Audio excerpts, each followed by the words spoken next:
Hey guys, it's Heather Chauvin back with another episode of the Mom is in Control podcast. So I've convinced myself to do a podcast a day in the series that I'm doing called This is Easy. The whole premise of it is how can we make life, parenting, work, relationships, money, time, and energy feel easy in our life. A lot of the work that I do in my Mom is in Control Mastery program is to help women create a life completely in alignment with how they want to feel. And this isn't just as simple as, making a vision board and then saying, I'm going to go after that. There's a lot of deep inner work that needs to happen. And in order to create what we truly desire, we have to get real and raw and honest with ourselves. And so that's what I'm all about. If you're interested in the Mom is in Control Mastery program, applications are now open. They're going to be open for the next few weeks until it fills up. So head on over to momisincontrol.com. Check it out. If you feel called or connected, then fill out the application and you and I will chat. So today I wanted to talk about something really personal to me. When I was kind of journaling about what the podcast episodes I'm going to be talking about next, I was really felt called to share an email that I received from a listener, I guess, who doesn't like my F-bombs. And I was put off a little bit by it, but at the same time, not put off. Now, I've been doing the podcast for a few years, but I've been running my business for about 8 years. And, needless to say, I've had my fair share of hecklers or people who are just not a fan of my work. The number one feedback that I receive is, your message is great, but stop swearing. And I've thought about it. And I've talked to many, many people about it.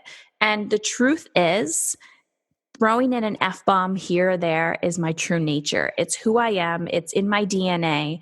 And I'm not willing to sacrifice who I am for somebody else's projection and insecurity of not liking my style. So it is equivalent to me as going to a restaurant and ordering, let's just say, chicken, and you're a vegetarian. And then you eat the chicken and you're like, this tastes disgusting. Why did you serve this to me? And the truth is, nobody served it to you. You actively and consciously opened the menu and picked the chicken and then chose to eat it, whatever. And that is how I feel about my work. If I am not your flavor, if I am not part of your palate, there is nobody that is holding a gun to your head saying you need to listen to me. So you unsubscribe from the podcast, you unsubscribe from my newsletter, and you go find somebody that is more in alignment with the message that you want to listen to. Because the truth is, if you read every self-help parenting book or self-help book at the bookstore, you will realize that we are all saying the exact same thing, but with a different language, right? Meditation is meditation, but why are you more connected to hear it from this person and not that person? It's because you connect with them, you resonate with them, you feel like you have similar values, there's similar traits, whatever it is. So I received this message and, the gist of it was, I really enjoy your message, but I stopped listening to your podcast because of your swearing and your F-bombs.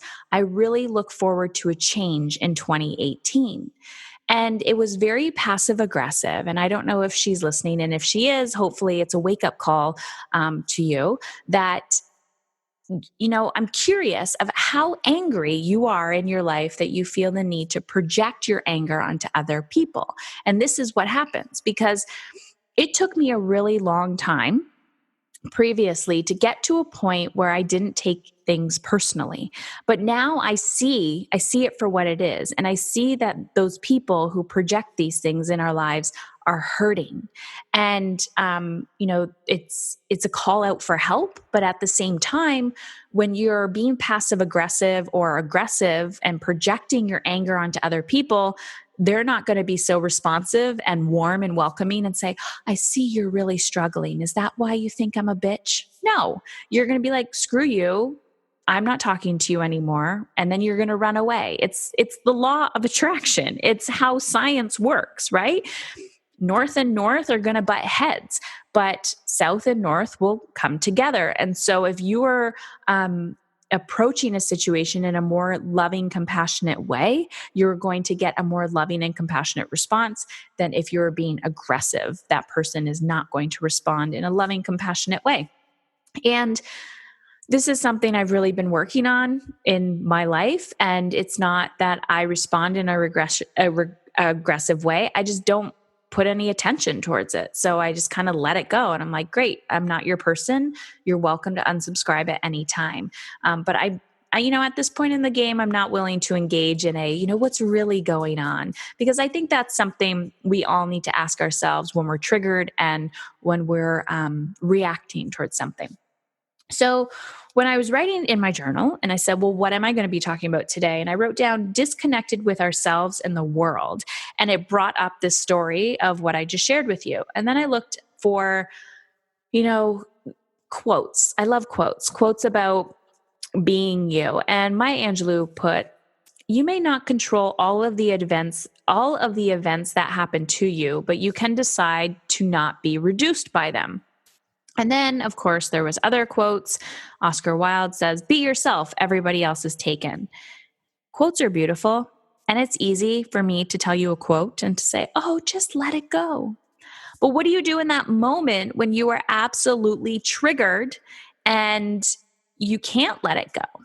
What does it mean to be yourself because everybody else is taken? What does it mean? Someone can say, just be yourself. But what if you're so completely disconnected from yourself that you don't even know who you are anymore? And this is often what I find when people are angry, frustrated, overwhelmed. They've lost who they are. They give to the world. Give in a way that is not in alignment with who they are. And they don't know how to receive.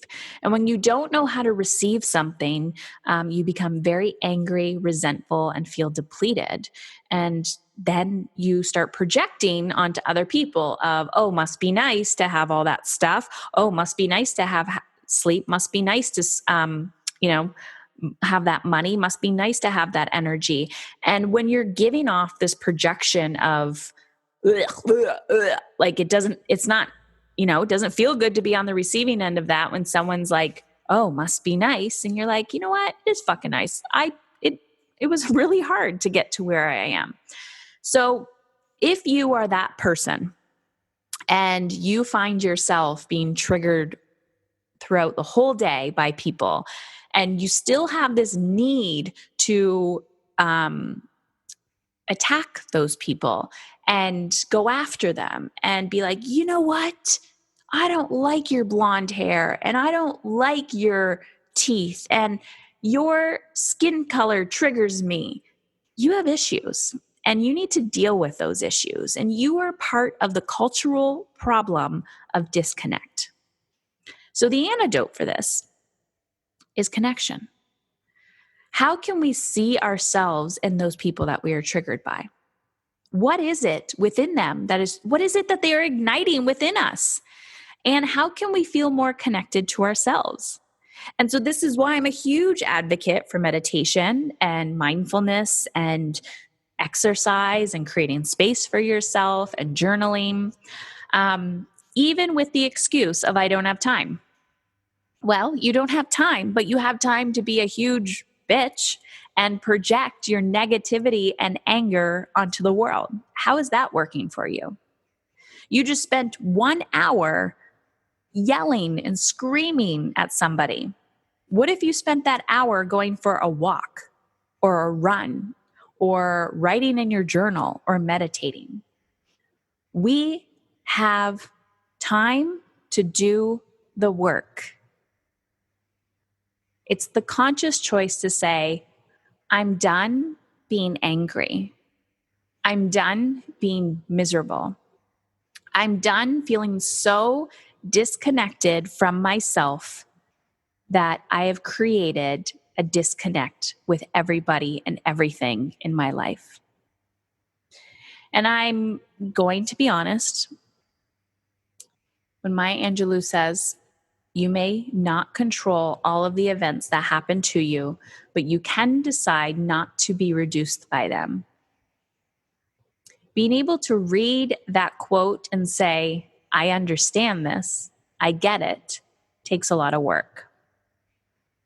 But it's easy. It's easy to get up early in the morning, to do some exercise. It's easy to go to bed and not say, oh, just one more email, just one more hour, just one more show on Netflix, just one more bag of chips, just one more coffee. But I really just need to have this argument. I can't bite my tongue. It's easy to say that. It's also easy to do the work. I get it. I've been there.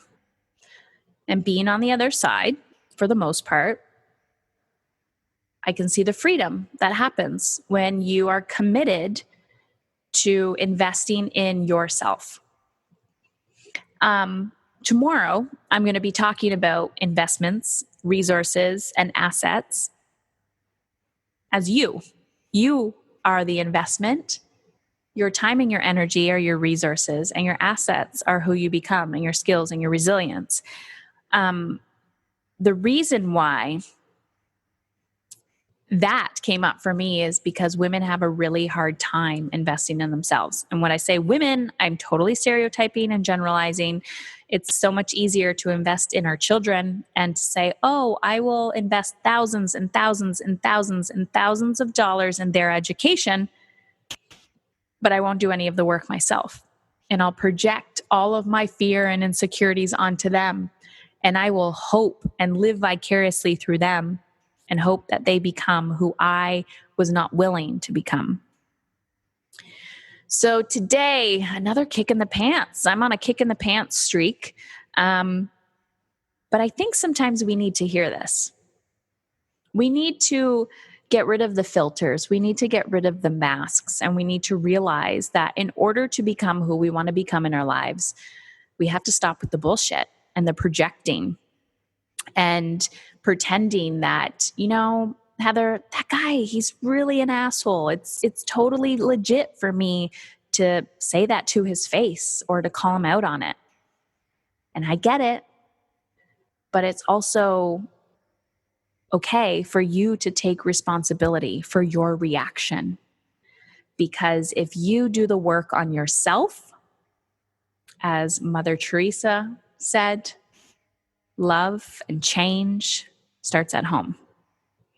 If you guys are interested and you want to talk because you're interested in up-leveling your life, your career, your parenting, your relationships, then head on over to momisincontrol.com and fill out the application, and we'll chat soon.